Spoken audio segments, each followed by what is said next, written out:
नमस्कार दोस्तों, बहुत बहुत स्वागत है हमारी यूट्यूब पे। आशा करता हूं सब अच्छे होंगे। 11:50 है और स्टॉक में ट्रेड करना है। याद होगा निफ्टी बैंक सुबह कितना मतलब आसान मतलब कह सकते हो तो बुलिश ट्रेड जरूर था, लेकिन कंसोलिडेशन और उसका पीसीआर घट रहा था तो जल्दी से प्रॉफिट एक छोटा सा बिना टारगेट के एग्जिट करना पड़ा। तो सबसे पहले स्टॉक में ट्रेड करना है और स्टॉक में ट्रेड करने के लिए मैं आपको बार बार एक चीज ये बताता हूं कि स्टॉक में ट्रेड करने के लिए आपको दो तीन चीजें बहुत इंपॉर्टेंट होती है। पहले तो उस स्टॉक की स्ट्रेंथ पहचानना और दूसरी वो उसकी डायरेक्शन पकड़ना। और मैं आपको एक चीज बार बार बताता हूं कि स्टॉक में ट्रेड करना उतना डिफिकल्ट नहीं है, आपको बस डाटा रीड करना आता हो और स्ट्रेंथ पकड़ना आता हो। क्यों मैं कहता हूं बार बार कि आप स्टॉक से इजीली से 1500 निकाल सकते हो विदाउट इंडेक्स, क्योंकि इंडेक्स में आपको एक्सपीरियंस की जरूरत पड़ती है और इंडेक्स में आपको डाटा क्या चेंजेस हो रहे हैं ये पकड़ना आना चाहिए। और स्टॉक का मंथली कॉन्ट्रैक्ट होता है तो इतना ज्यादा चेंजेस होते नहीं है उसमें, तो उतना ज्यादा डिफिकल्ट नहीं होता है। तो स्टॉक में ट्रेड करने के लिए क्यू डाटा और प्राइस एक्शन दोनों जरूरी, means Gann calculator, horizontal zone, neck line, ये ए टू जेड सारी चीजें। लेकिन आपको ये पता होना चाहिए कि कितना वॉल्यूम होता है तो स्ट्रेंथ होती है और क्या चेंज इन पीसीआर। यानी अगर आप बैंक निफ्टी में ट्रेड करते हो तो आपको हमेशा पीसीआर पॉजिटिव रहता है तो पॉजिटिव ट्रेड लेते हो, लेकिन मार्केट स्टॉक में ऐसा नहीं होता। स्टॉक एकदम पॉजिटिव रहेगा तब भी उसका अधिकतर टाइम स्टॉक का पीसीआर नेगेटिव रहेगा, और कितना भी नेगेटिव रहेगा स्टॉक तो हमेशा उसका पीसीआर पॉजिटिव रहेगा। ऐसा ही होता है, बट आपको क्राइटेरिया पता होना चाहिए। मैं आपको बार बार बोलता हूं कि स्टॉक में आप एक बार करके देखो, डायरेक्शन और स्ट्रेंथ पकड़ के देखो, बहुत अच्छा एग्जैक्टली हो जाएगा। भाई देखो, आपका जो चार्ट होता है वो एक मॉनिटर का काम करता है। आप चार्ट में मॉनिटर में देख के कॉन्फिडेंस कैसे आ सकता है? मेंस आपका जो ऑप्शन चेन वही आपका मेन डाटा है और वही आपका सीपीयू है, क्योंकि जो सीपीयू में वर्क होगा वही मॉनिटर पे शो होगा। तो सिर्फ मॉनिटर में देखने के बजाय अगर हम सीपीयू के मींस डाटा ही सेंटिमेंट समझ ले तो मॉनिटर में क्या होने वाला है ये हम पहले से ही पता कर सकते हैं।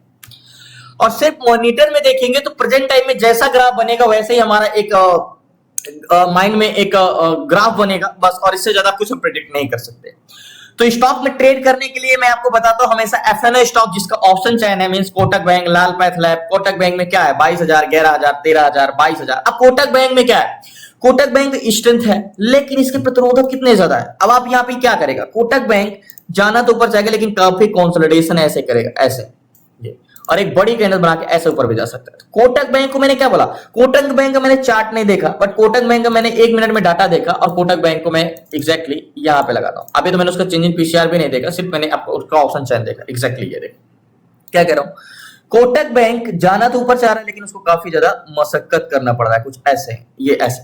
क्यों मैं ऐसा बताया? मैंने मॉनिटर तो नहीं देखा, मींस मैंने चार्ट तो नहीं देखा, मैंने सिर्फ 1 मिनट में डाटा देखा, क्योंकि डाटा से आपको कॉन्फिडेंस आता है कि एक तरफा ट्रेड कौन सा है और कंसोलिडेशन वाले ट्रेड कौन से हैं और रिवर्सल वाले डाटा कौन सा है। तो हमें, और जैसे पीएनबी है, पॉलीकैब है, टाटा मोटर्स है, टाटा ऐसे वोल्टस है, वोल्टस में क्या इंटेंशन हो सकता है? वोल्टस में हम ट्रेड ही नहीं करेंगे। क्यों नहीं करेंगे? इसमें कोई भी डाटा डायरेक्शन फिक्स नहीं, किधर भी मुड़ सकता है, किधर से रिवर्स कर सकता है और बोथ साइड भी मूवमेंट कर सकता है वोल्टस। एग्जैक्टली ये देखो क्या बोला वोल्टस का। मैंने क्या देखा? मार्केट ओपन हुआ, लो आया, हाई गया, फिर ये आ रहा है। अब ये बोथ साइड मूवमेंट नहीं किया, नीचे से ऊपर गया, अब ऊपर से नीचे आ रहा है। इसको हम बोथ साइड यानी दोनों साइड मार्केट मूवमेंट करने को बोल रहे हैं। अब ये चीज समझने के लिए आपको डाटा देखना आएगा, तभी तो आप किसी भी स्टॉक का सेंटिमेंट समझोगे। सिर्फ चार्ट देख के कैसे कर सकते हो? अब आप अगर डाटा नहीं पता होता तो आप अगर इधर का मार्केट का मैं इरेज कर दूं, अगर इस साइड इधर का हटा दो, अगर आप सिर्फ इतना मार्केट देखे होते तो आपको लगता है कि यार वोल्टस ऊपर जा रहा है, मींस ये ब्रेक करके ऊपर जाने वाला। लेकिन आपको अगर डाटा रीड करना आता होगा तो आप यहां से 1 मिनट में पता कर लोगे कि वोल्टस क्या करने वाला है, वोल्टस में हमें ट्रेड लेना चाहिए कि नहीं। तो ऐसे ही स्टॉक में ट्रेड करने के लिए देखो, मैं बार बार आपसे एक चीज जरूर कहता हूं कि एक प्राइवेट जॉब करने वाला व्यक्ति 1000 से ज्यादा मुश्किल से कमा पाता है। 12 घंटे के अपने लाइफ के अपने 12 घंटे देता है। मैं कहता हूं देखो, आज के टाइम पे स्किल इंपॉर्टेंट है। आपको मैं कहता हूं कि अगर आप थोड़ा सा डाटा रीड करना और स्ट्रेंथ डायरेक्शन पकड़ लो तो इंडेक्स एक अलग चीज हो गई, लेकिन स्टॉक से एक 500,000 रुपए निकालना बहुत बड़ी चीज नहीं है। बस आपको चीजें को रूल्स पता होना चाहिए, बेसिक नॉलेज होनी चाहिए ज्यादा से ज्यादा, क्योंकि मंथली कॉन्ट्रैक्ट में ज्यादा चेंजेस नहीं होते। तो स्टॉक में ट्रेड करने के लिए हमें 182 स्टॉक में एक स्टॉक पिक करना है। मैं आपको बार बार एक चीज ये बताता हूं कि 3 तरीके के स्टॉक होते हैं। पहले जो एक तरफा होते हैं, या बुल टू बुलिश होते हैं या बेयर टू बेरिश होते हैं, मतलब रिवर्सल नहीं होते उसमें। मतलब अगर ये ऊपर जाने वाले हैं तो लास्ट क्लोजिंग तक ऊपर ही जाएंगे, और एक जो दूसरे नंबर पे होते हैं वो जाते तो ऊपर स्मूथ पाएंगे लेकिन कहीं से भी रिवर्स कर सकते हैं। और एक होते हैं कंसोलिडेशन वाले, ऊपर जाना तो चाह रहे हैं लेकिन कंसोलिडेशन करेंगे ऐसे। तो ये 3 तरीके की स्टॉक में हमें पहला स्टॉक ये वाला चाहिए जो हमारा स्मूथ बाइंग और एक तरफा। और इंडेक्स आपको कंसोलिडेशन करने मिल रहा है, इंडेक्स में आपको एक तरफा नहीं मिला है, क्योंकि इंडेक्स आज एक्सपायरी है बैंक निफ्टी की, लेकिन आपको स्टॉक मिल जाएगा, क्योंकि स्टॉक 182 स्टॉक है और हर सेक्टर अलग अलग है, तो एक सेक्टर में कोई एक ना एक स्टॉक मिल ही जाएगा। लेकिन हमें यह पता करना होगा कि 182 स्टॉक में एक स्टॉक कौन से है जिसमें मैं ट्रेड कर सकता हूं जो एक तरफा है। तो या तो मैं एक एक करके ऑप्शन चेन में देखूंगा, तो मुझे थोड़ा सा डिफिकल्ट होगा, क्योंकि पकड़ना मुश्किल होगा, क्योंकि मार्केट में 182 स्टॉक में ये जज कर पाना कि 182 स्टॉक में टॉप प्रायोरिटी पे कौन सा है। तो देखो, सीट से हमें चीजें ये पता चल जाती है कि 182 स्टॉक में आज सबसे बेस्ट टॉप पे कौन सा है, कौन सा डाटा है जो एक तरफा है, कौन सा स्टॉक है जो एक साइड ही मूवमेंट करेगा पूरे मार्केट में, और उस पर ही हमें ट्रेड करना है। मुश्किल से 8 से 9 पॉइंट सबसे पहले जाना होता है स्ट्रेंथ। जैसे इसमें सबसे ज्यादा एमएफएसएल में स्ट्रेंथ बहुत ज्यादा है इस जोन में, लेकिन इसमें स्ट्रेंथ तो बहुत ज्यादा है, लेकिन हमें यह भी देखना उसका चेंज इन कॉन्ट्रैक्ट क्या है, इंक्रीज हो रहा है कि नहीं। अब देखो, अब सीट से हमें यहाँ पे ये पता चल गया, 1 मिनट में पता चल गया कि 182 स्टॉक में एमएफएसएल में सबसे ज्यादा स्ट्रेंथ है, लेकिन इसमें ट्रेड नहीं कर सकते। क्यों नहीं कर सकते? क्योंकि इसके जो प्रतिरोधक है ये बहुत ज्यादा है। तो लास्ट तक सो फाइनली एमएफएसएल जो था, मैंने बोला ना इसकी स्ट्रेंथ तो बहुत अच्छी, लेकिन इसका डिसइंक्रीज यानी कंसोलिडेशन कर सकता है। मैं यहाँ पे अगर मैं देखो तो एग्जैक्टली एमएफएसएल में स्ट्रेंथ तो बहुत अच्छी है, लेकिन इसका अगर थोड़ा बहुत चेंज इन कॉन्ट्रैक्ट अगर इंक्रीज हो जाए, तो एक बार एमएफएसएल में ऑप्शन चेन में देखना होगा क्या हम इस पे कर सकते हैं ट्रेड। ओके, एमएफएसएल ओके ये है एमएफएसएल। ओके, तो एमएफएसएल की स्ट्रेंथ तो बहुत अच्छी है, बट यही है कि थोड़ा सा कंसोलिडेशन में हमें फंसा सकता है। बट एक बार एमएफएसएल को मैं चार्ट पे लगाता हूं, तो अगर ट्रेड कर सकते हैं तो क्या कर सकते हैं, सबसे पहले इसको 1 डे टाइम फ्रेम में लगाएंगे। तो ये ऑल टाइम हाई पे तो नहीं है, नहीं ऑल टाइम हाई पे नहीं है एग्जैक्टली। इसका हॉरिजॉन्टल जोन हम ले सकते हैं, तो हॉरिजॉन्टल जोन हम क्या कर सकते हैं, ये वाला ले सकते हैं एग्जैक्टली, ये वाला भी ले सकते हैं और ये वाला ले सकते हैं। इसको 5 मिनट टाइम फ्रेम में लगाएंगे। 5 मिनट टाइम फ्रेम में लगाने के बाद, क्योंकि इसकी स्ट्रेंथ बहुत अच्छी है, अब इसकी नेक लाइन जो ले लेंगे हम, नेक लाइन तो ये ले लेंगे एग्जैक्टली, ये हमारी नेक लाइन हो जाएगी। ठीक है, अब सॉरी इसको मैं सारी चीजें इरेज कर दूं, ये हमारा हो गया हॉरिजॉन्टल जोन। ठीक है, एग्जैक्टली ये हमारा हॉरिजॉन्टल जोन हो गया, और ये हमारी हो गई नेक लाइन। ठीक है, ये नेक लाइन। अब देखो मार्केट आपको देख के लग रहा है कि मतलब मैं कह दूं कि ये भागना बहुत चाह रहा है, बस इसको प्रतिरोधक ज्यादा है। तो एमएफएसएल में सबसे पहले गैन कैलकुलेटर ओपन करना होगा, just 1 minute, Gann calculator open करना होगा, जिससे हमें ये पता हो क्या ये गैन के बाइंग जोन में है। सो फाइनली एमएफएसएल चेंजिंग कॉन्ट्रैक्ट थोड़ा बहुत इंक्रीज हो रहा है, अगर ये और इंक्रीज हो जाता है तो फिर मार्केट ऊपर निकल जाएगा, ज्यादा रोक नहीं पाएंगे, क्योंकि बायर की संख्या बहुत ज्यादा है यहाँ पे। ओके,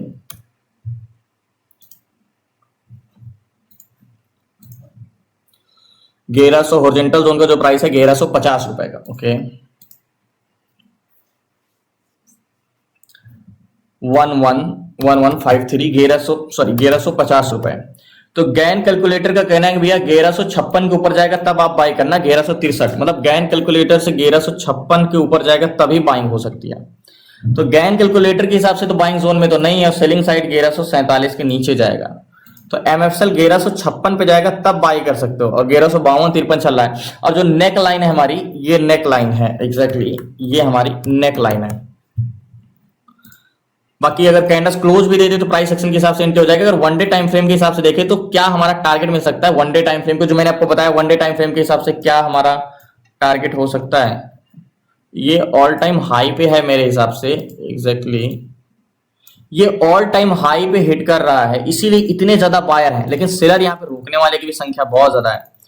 तो 1154-53 चल रहा है, 1 डे टाइम फ्रेम में आएंगे तो एक हाई है ये 1153, तो 1156 पे जाता है तो प्राइस एक्शन की गैन के हिसाब से एंट्री होगी। और हमने जो 5 मिनट टाइम फ्रेम में लिया है कि मार्केट एक ये वाली नेकलाइन लिया है, ये वाली, अब कैंडल्स क्लोज भी दे दे तब भी अच्छी बात है। तो लास्ट तक बने। इसकी स्ट्रेंथ आप देखोगे तो यहाँ पे स्ट्रेंथ जो है सीट्स में, मैंने क्या बोला, आप सीट से आप 2 मिनट में पता कर सकते हो किसकी सबसे ज्यादा स्ट्रेंथ है। जस्ट 1 मिनट एग्जैक्टली, ये एमएसएल प्लस 6.67 की स्ट्रेंथ है, 1.37 का चेंजिंग कॉन्ट्रैक्ट भी है। तो एमएफएसएल में देखते हैं। सो फाइनली एमएफएसएल में तो प्रतिरोधक बहुत ज्यादा है, तो इसमें कोई और एक स्टॉक ढूंढते हैं, जैसे बजाज ऑटो का भी स्ट्रेंथ अच्छी है, एक बार बजाज ऑटो को भी देख लेते हैं। इसमें अगर देखें तो बजाज ऑटो 2.71 की स्ट्रेंथ है, और मैरिको की भी है 3.83 की है। तो एक बार बजाज ऑटो पहले लगाते हैं, बजाज ऑटो में क्या इंटेंशन है, क्योंकि हमें स्टॉक वही चाहिए जिसकी स्ट्रेंथ अच्छी हो, क्योंकि स्टॉक में कंसोलिडेशन में नहीं फंसना है। तो बजाज ऑटो बहुत अच्छा है, लेकिन बजाज ऑटो 11,000 पे चल रहा है, बहुत बड़ा प्रीमियम वाला स्टॉक है। तो बजाज ऑटो की स्ट्रेंथ अच्छी है, ऑप्शन चैन में एक बार बजाज ऑटो लगाते हैं। Okay, Bajaj bank of, just 1 minute, Bajaj finance, BPCL, just 1 minute. Okay, sorry. Okay, तो बजाज ऑटो की जो स्ट्रेंथ है वो बहुत अच्छी है, मींस 1,42,000 एंड 77,000, मतलब इसकी स्ट्रेंथ बहुत अच्छी, 21,000, 22,000, मतलब ये तो सेलर भी इसको रोकने वाले नहीं है। तो बजाज ऑटो को एक बार हम चार्ट पे लगाते हैं, अच्छा स्टॉक है। एमएसएल पे क्या कर सकते हैं, एमएसएल में देखो क्या है, प्रतिरोधक ज्यादा है तो कंसोलिडेशन कर सकते हैं, बट बजाज ऑटो अब मेरे थोड़ा सा डिफिकल्ट हो जाता है। अगर मुझे 10 बजे आना हो तो 100% में ट्रेड करके 15 मिनट में सारा चीजें क्लियर हो जाए। तो बजाज ऑटो को सबसे पहले हम क्या करेंगे, इसको मार्केट बहुत अच्छा निकल, अब देखो सीट्स में आपको क्या 2 मिनट में मिल गया। पहली चीज, अगर यहाँ पे मैं बजाज ऑटो लगाता, यहाँ पे मैं एमएफएल लगा, एमएफएल में तो हम क्यों नहीं कर रहे हैं ट्रेड, ये आपको पता है। तो बजाज ऑटो, यहाँ पे बजाज ऑटो आपको मिल रहा है, यहाँ पे 4% का चेंजेस है, 2.71 की स्ट्रेंथ है, 1.05 का, मतलब सेलर भी पॉजिटिव, बायर भी पॉजिटिव, स्ट्रेंथ भी अच्छी है। तो बजाज ऑटो में ट्रेड लेने के लिए अभी देखो इतना अच्छा मूवमेंट तो कर रहा है। All time one day time frame में अगर हम बात करें तो वन डे टाइम फ्रेम का ऑल टाइम हाई पे भी है, ब्रेक भी कर दिया है। इसीलिए कहता हूं देखो, स्टॉक में ट्रेड करना 500,000 कमाना कोई बड़ी बात नहीं है, आप बस डाटा रीड करना और ऑप्शन चेन सीट्स थोड़ा हमें आसान कर देती है। तो ऑल टाइम हाई पे है तो ट्रेड कैसे कर सकते हैं, जब ऑल टाइम हाई पे होता है मार्केट तो हम दूसरे तरीके से ट्रेड करते हैं। यहाँ पे एग्जैक्टली लास्ट तक बने रहिए, बताता हूं मैं आपको।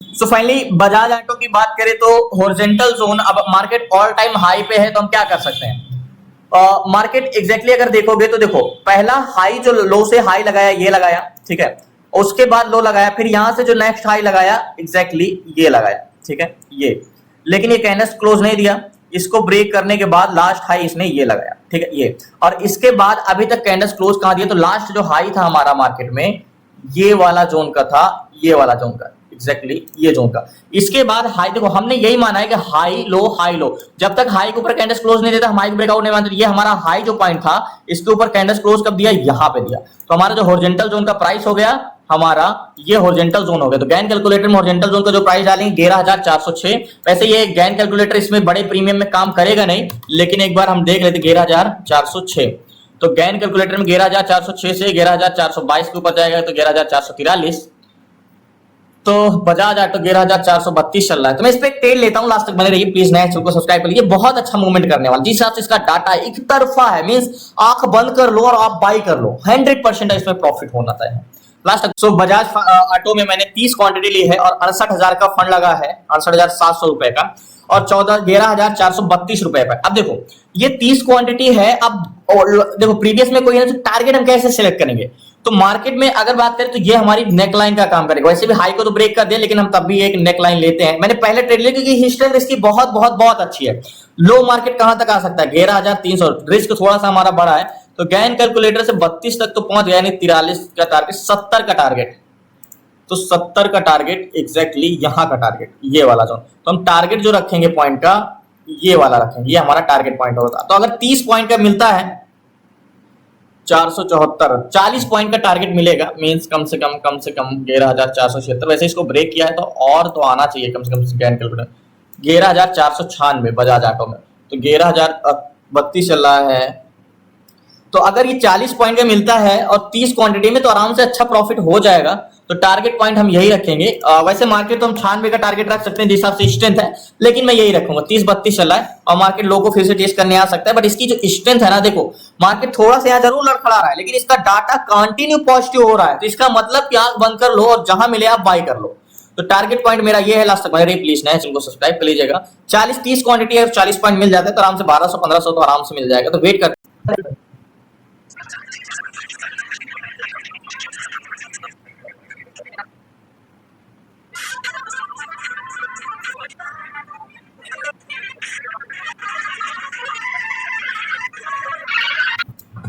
तो पहले 18 पॉइंट तो मिल रहा है, 52 चल रहा है, याद होगा 32 की बाइंग है, यहाँ पे हमने बाई किया था। इसके लिए 40 पॉइंट बड़ा टारगेट नहीं है, ये एक्चुअली मैं 96 का टारगेट लेने वाला था, लेकिन 70 का ठीक है और 30 क्वांटिटी है, 40 पॉइंट का मिलता है तो 1200-1100 मिल जाएगा। तो अभी 70 का है और ये जाना तो है इसमें एक तरफा, 100% श्योर है, थोड़ा और इंतजार।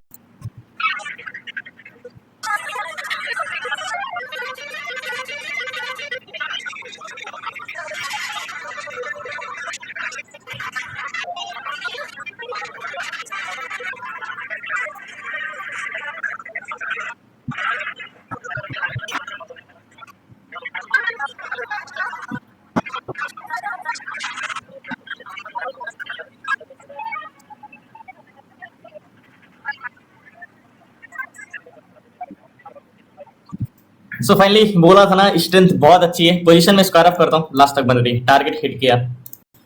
सो फाइनली मार्केट से मैंने एग्जिट कर दिया और 75 चल रहा है, 74 पे मैंने एग्जिट किया, अभी 70 आ गया। और मैंने क्यों बोला था यहाँ पे सीट्स पे 2 मिनट में, यहाँ पे बजाज ऑटो की स्ट्रेंथ एक अच्छी स्ट्रेंथ है और एक अच्छा मूवमेंट करेगा। और जो 1.05 का पीसीआर है, मतलब बायर और सेलर का दोनों का सेंटिमेंट पॉजिटिव है और एक रेडी टू मूव है। मींस 12 बजे थोड़ा सा जब आओ, 11:30 से 12 बजे के बीच में थोड़ा सा दिक्कत होती है ट्रेड करने में, बट ये चीज अगर 10 बजे आओ तो आप बहुत अच्छा, मतलब ये अगर ये स्टॉक में सीट्स पे आता सुबह 10 बजे, तो ये 10 बजे मुझे मिल गया होता यहाँ पे और एक अच्छा प्रॉफिट। ये तो और ऊपर जाके 96 का टारगेट देगा, लेकिन मैं 74-75 चला है, ये 96 का टारगेट देगा, लेकिन मैं पोजीशन अपनी स्क्वायर ऑफ कर दी। मैं बहुत बड़ा रिस्क नहीं ले रहा था, तो क्योंकि 30 क्वांटिटी है, 1150 रुपए तो वैसे भी मिल गया। यहाँ की एंट्री की 32 की एंट्री है, 72-74 पे तो 1200 के आसपास।